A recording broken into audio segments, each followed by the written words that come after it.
Hello everyone, welcome back to the video. Today's video, we are going to be taking a look at the most overrated characters in Smash. We did one with the most underrated characters. If you want to look at that video, it'll be in the description. But today we're going to be looking at the 5 most overrated. And by 5, I mean 6, because again, I couldn't decide on who I wanted to be number 5. Number 5 is between right now Bayonetta and Falcon for me. And there's, right away, I don't think either of these characters are bad. Bayo is mediocre, but I don't think Falcon is bad. I just think people think really highly of Falcon when he is pretty like Falcon has a terrible recovery. If you have a lingering hitbox, not even a good one, just a lingering hitbox, you should be able to gimp Falcon. Like Dr. Mario can gimp Falcon, which is like if you're getting gimped by Dr. Mario, you can't be a good character. But then also he has very good kill moves, very good in neutral, some big hitboxes. Up smash is stupid, and he's not a bad character at all. But his offstage gameplay is so bad, and it makes him so inconsistent that I just don't think super highly of the character. And Bayonetta is kind of the exact opposite, where it's like her offstage is crazy and her edge guarding is really strong.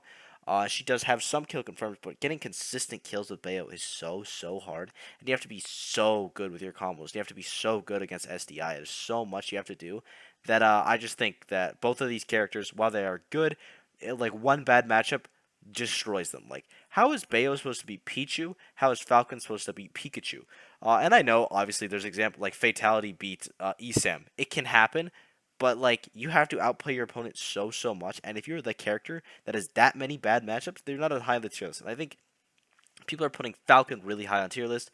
Bayo maybe not as much, but I've started to see it a little bit more recently with the rise of players like Frog, Geist, Lima, Bloom Forever, obviously. So yeah, I think Bayo is a little overrated, and then Falcon is a decent amount overrated. But I think we'll have to see. Maybe Bayo will actually get crazy again. My fourth character is going to be Marth. I've seen so many people say Marth is good.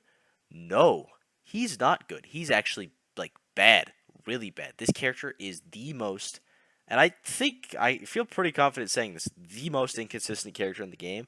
And when you are competing at a top level and you are trying to win tournaments or consistently top 8, being the most inconsistent character in the game is not worth the highs at all.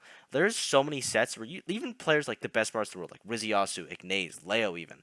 Leo definitely less because he's Leo, but that doesn't really count. But for Ignace and Rizziasu, they'll have games where they'll kill you at like 60. They'll 3-stock you and they'll kill you at 60 every time. And then they'll have games where you live to 200% both times because they just can't find the kill. And it's not like they're not finding killing blows. They're finding killing blows that aren't killing. Like they're getting weak back airs at like 160 and it's not killing. They're getting weak forward airs. Their up throw doesn't kill till like 200.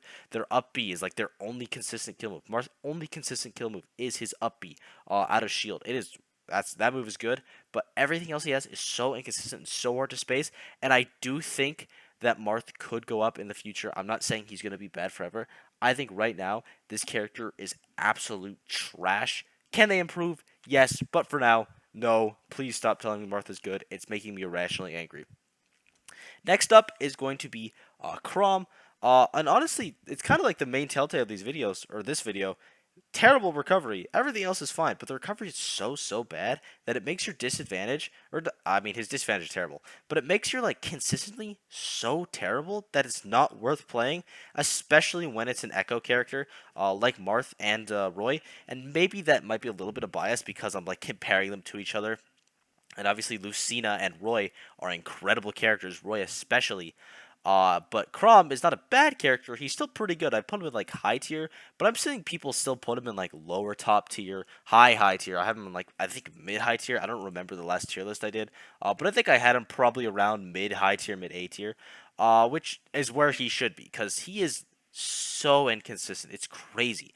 Like watching Lavish as at a Genesis or not Genesis at Ultimate Summit 4, it was really fun to see him play. Some games he would do, I don't know what I said there. Some games he would do incredible, like he would farm, he was hitting clips, super consistent killing. And then other games he died at 30 twice, and it wasn't like he did something terrible and messed up really bad. It was just, yeah, he got two-framed once, or he got like hit with, again, a lingering aerial once. If your character can get edge guarded consistently by Dr. Mario, you have a big problem.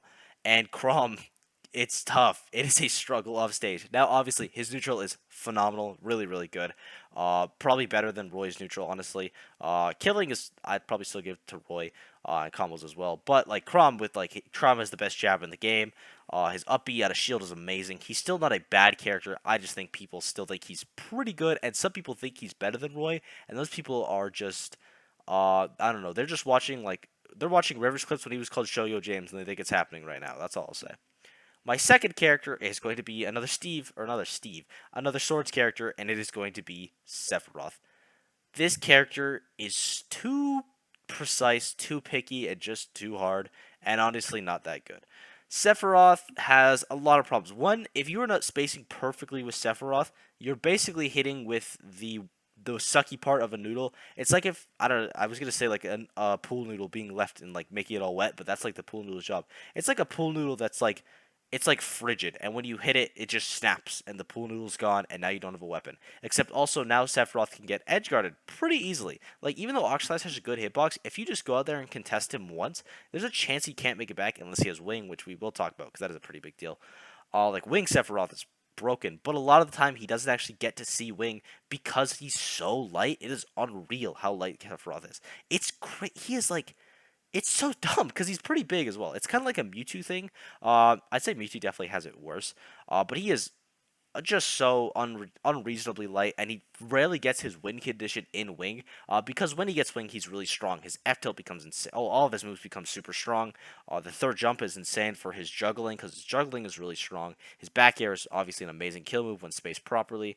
His forward air tipper can be really strong. F tilt tippers or F tilt like sweet spot is really good, and all these things are really good, but you have to be perfectly spacing it. You have to be in this very specific range, and if you're playing against a Sephiroth, you just don't be in that very specific range, and you're going to do pretty fine, because overextending a Sephiroth is really hard, because you have such committal moves, such big hitboxes, but if you miss them, you're basically going to get punished every single time.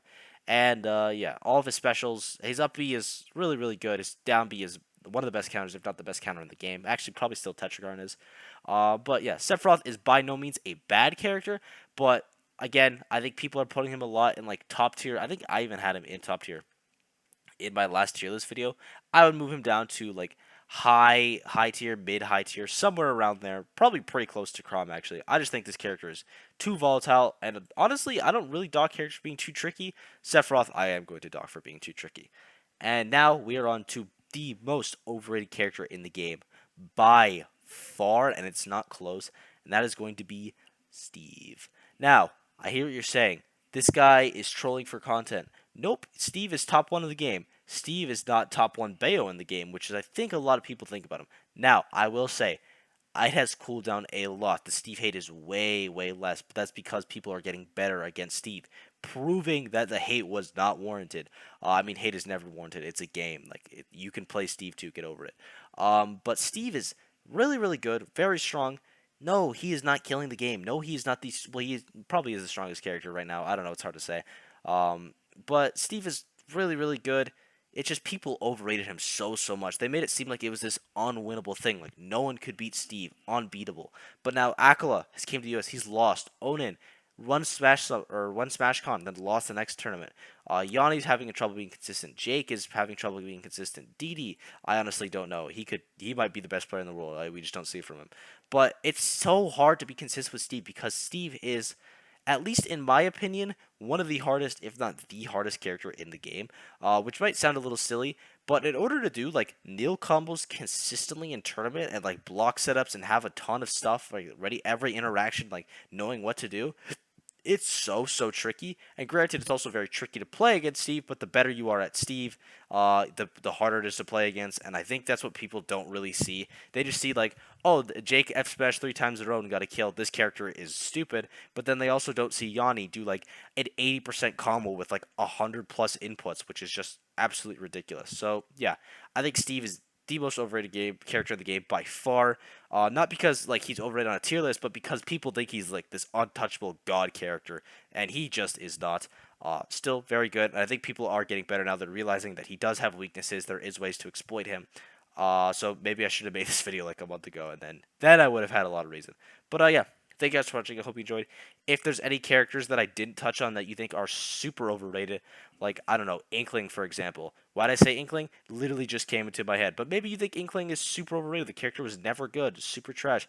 Maybe you think one of these characters is still amazing, and I'm just underrated them because, I don't know, maybe the character I play invalidates all of them. But, yeah, let me know what you guys think. Thank you for all the support lately. It means a lot to me. And I hope you enjoyed, and I will see you all in the next video. Bye-bye.